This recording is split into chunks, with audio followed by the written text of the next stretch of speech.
שרון, כאילו לא, אל תעשה סטופ. פשוט שיהיה את האחרון, אני אעשה ככה. בסדר? אוקיי. אוקיי. 1, 2, 3, 4.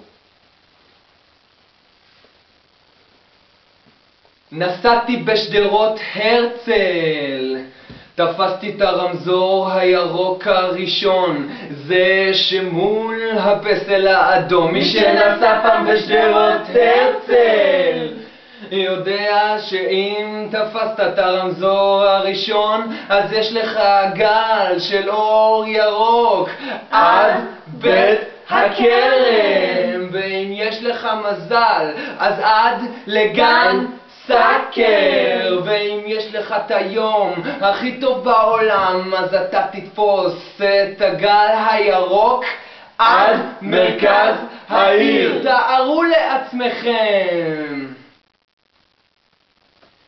עד מרכז העיר.